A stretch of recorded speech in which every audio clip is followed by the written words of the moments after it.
Hey there everyone, welcome to our tutorial on Google Keyword Planner, what every business owner should know about and how to use it properly. So if you don't know what it is, Google Keyword Planner is basically a free tool that is used to help make informed decisions about keywords. A keyword is basically anything you can type into a search box. People will call it long tail keywords and keyword phrases, and there's a bit of semantics that go into there. But if you're just starting out, that's not something that you need to worry about. Getting back to Keyword Planner, it was a tool that was built out by Google for advertisers, so it would be easier for them to go ahead and create campaigns on Google AdWords, basically letting them know information about who's looking for what at whatever time and how much money it's going to cost you to get that click. So you'll be able to find information relevant to your audience without wasting your time and money. So if you're just starting out, you don't really need to go ahead and spend hundreds of dollars every month buying new tools. You just try this out, see if you have all the information you need. And once you've narrowed down your results, your research into a specific section, and only then will you really need to worry about more and more complex and intricate tools. So to start off, we need to figure out what keyword research is and why do you need it and who needs it. So if you don't know, keyword research is basically research on keywords. That's pretty self-explanatory. Figuring out what people are looking for, figuring out whether your business aligns with them, whether these are the right type of people, being able to rank on those ads, and finally to increase your sales and revenue.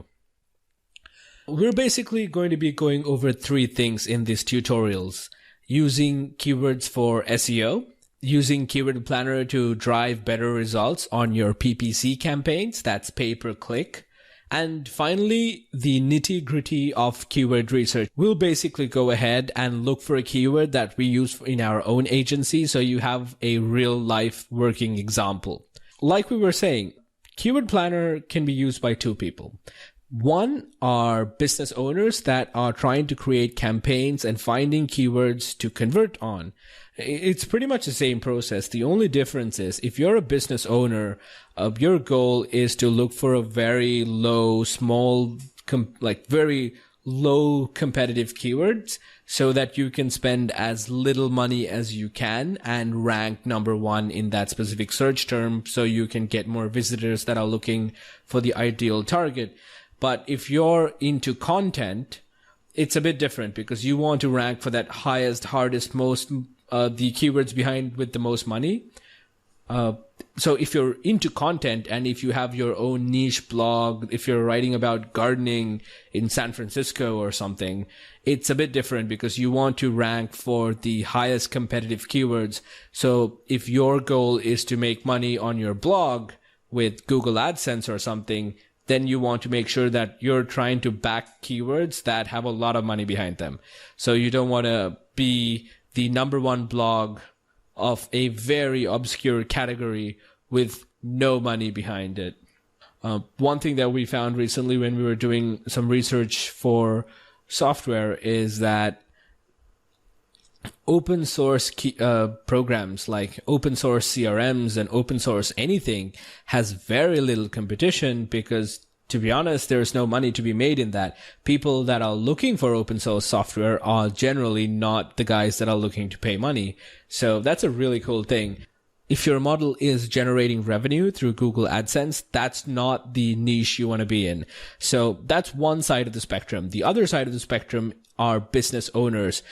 Whether you want to try to create content on your own blog and rank for a specific keyword, or you want to figure out which keywords have actual value and which you can afford to get a click for.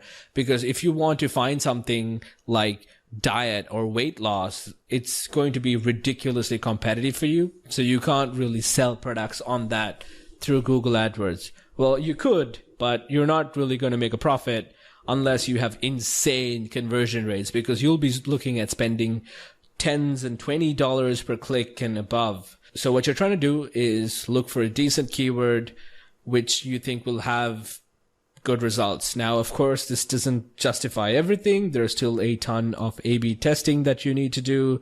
with words, with URLs, with designs, and that's a different topic for another day. Nowadays, the internet plays a very important role in our lives. More and more people are looking for specific services or products using search engines every day. Do you want to increase the efficiency of your site, store, or social network page? We'll help you search through the competition in order to successfully grow.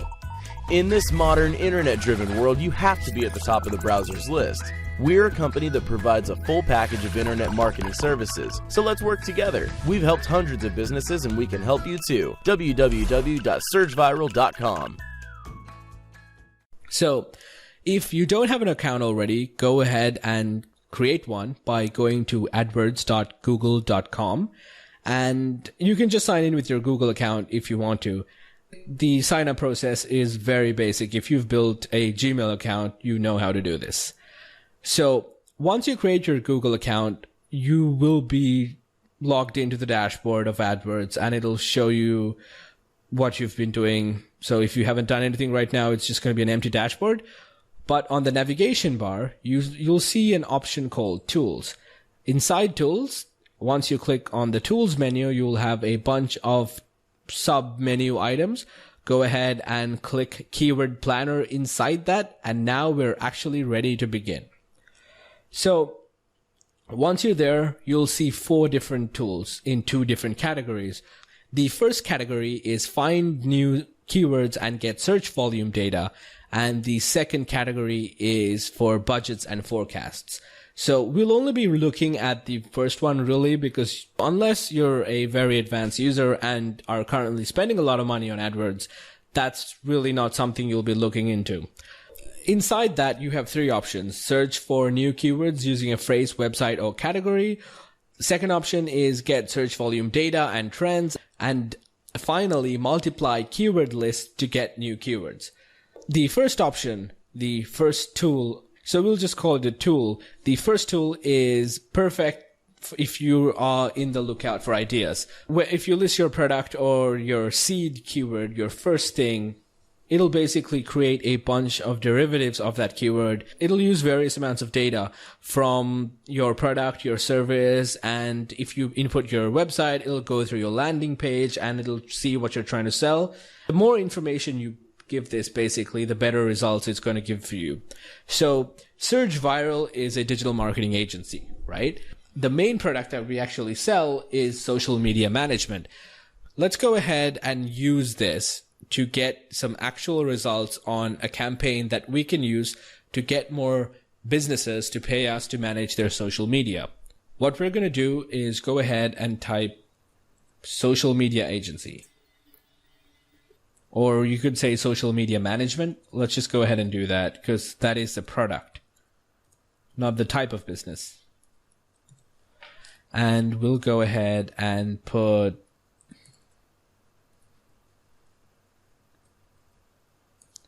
surgeviral.com. Locations. So initially, we are currently actually looking for a campaign. We're doing a bunch of ads to advertise to people in the UK. So I'm going to go ahead and have United Kingdoms as my country. So if you're in the UK, you would know that Google AdWords is expensive, and that's not really a bad thing. As long as the market makes sense, you wouldn't really have a problem. There's a bunch of stuff that you want to do. The first thing is the product keywords. These are what your product is. You can add more than one. You can add like a bunch of stuff. So like if you have we could technically add like social media, SEO, digital marketing, and all of that to get results customized directly to your business. But we're doing this on a very micro level because we want to only sell this one product because we have capacity to handle a lot of that. And that would be perfect for us right now. Because unlike SEO, Google Keyword Planner is about giving you instant results. You don't want to plan for like 2 years ahead because these things change and you will have to keep on updating these stuff. So I'm ready to sell social media management, right? We have your landing page and we'll click United Kingdom, English. We can check Google and Google and partners. I ideally search for Google because I don't need that information right now. So negative keywords, this is a very interesting. A lot of people completely disregard that. And that's a really bad thing to do. So what a negative keyword is that it removes a specific type of people. So for example, if you're selling a item that you know that someone, if it's a very confusing item, right? For example, if it's social media management, and we can put tools as a negative keyword because we don't want people that are looking for social media tools. We want people that are looking for social media agencies. And it can be very confusing. So if someone is looking for a social media management tool, we're not their customer. We want people looking for social media as a service. So we have that. You can change the date range, since when have they taken it. What we generally do is we take it from July and we just take it as far back as possible, just because we can get a better understanding of that information. We can have keyword filters based on the amount of searchers. So whether people are looking for it only 100 times, or you want to avoid people under a specific amount of searches, and you can decide how the competition you want it to be. Of course, initially, if this is your first time, I think you should avoid this. But yes, you have this information. You can only show ideas that are closely related. So what we basically do is the first time we just go completely ham, and then worry about this later. You can always refine, and you will have to refine, but don't worry about that right now. So we have the search traffic data. So we know that, yes, it's gone up slightly on average. Now, for that specific keyword that we're looking for, social media management, that's pretty brutal. It has 1,600 searches, average per month, which is great. The competition is medium, but the suggested bid is insane. So if I'm getting a click, they expect me to put $20, well, $17, and that just doesn't make sense, right? So we need to figure out, we can do a bunch of things. We can try to figure out if there's something cheaper. Like, look at this, digital agency SEO. There's 10 people looking for it, and the suggested bid is madness. So we can do a bunch of things, right? Now that we have that information, we know the trends and data. You can see what type of people look for this. Mobile has gone up. I think that, mobile data has gone up. That's probably just more people using mobile devices than actually that specific search term going up. So we have this information, and how exactly do we find something that we think makes sense, right? Like social media for dummies. This isn't someone. So what you need to do is go through these keywords one by one, really, and go through these ad group ideas, right? So ad group ideas are basically bulk keywords that, for example, if you click digital agency, it breaks down into little keywords in that for you to see if there's actually any viability. So suggested bid, if you have keywords without suggested bids, that generally means that not a lot of people are advertising on it. It could also mean that there's very few people, so that it doesn't really show stats. So for example, let me just check this out. You can open it in ad preview to see if there's. Okay, let's preview this in the United Kingdom, and we will see, so there is a ton of advertising on this particular keyword, and we really don't want to hit that. Even though it says, even though it's a dash, it just basically doesn't have enough data because there's only probably 1 or 2 searches. So if they say 10, it's generally between 0 to 10. So we've done, before I did this video, we went through a bunch of keyword ideas to find exactly what we wanted. And what we really figured out was you need to understand how your specific customer would think, right? So you would need to understand how your specific customer would think. And what we did was we found out that we can go ahead and, a lot of agencies don't really have their pricing publicly visible. There was a ton of people that were just looking for social media management price. Even though social media management price was ridiculously expensive at $10, we managed to find that there's a good bunch of people that are searching for social media packages. You can see that the trend is generally going up. There is about 140 people. Yes, that's not a ton of people, but you don't need to find keywords with millions and thousands of people searching for. Actually, it's better if it's a small group of people that you think are going to be your perfect audience, right? We can see that as medium competition, but the suggested bid is low. There are people advertising on it, but it's something that you can test out, because for our product in particular, you're looking at spending $300+ per month for us to manage that. So if we get a click at $3, and then if we convert our sale at around 20 clicks, or even if we convert our sale at 100 clicks, we still come out ahead in that campaign. What you really need to do is understand how a keyword plays into the role of traffic to conversion to lead and finally closing that sale. But you also need to understand price is very subjective.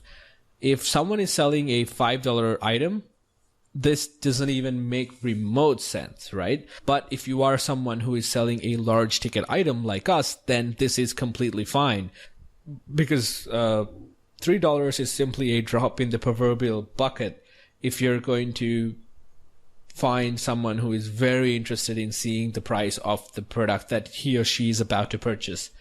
So what we would generally do is find something like this, maybe even social media marketing packages or social media services pricing, even though that is actually a bit competitive. So if we go ahead and look at the preview on how badly this is clustered, let's just put co.uk as well. You can actually see our ad because we're the first ranked there. Social media marketing pricing, how much should you pay? So I hope this video has helped you guys. We actually do have a tutorial on the website. The link will be in the description below.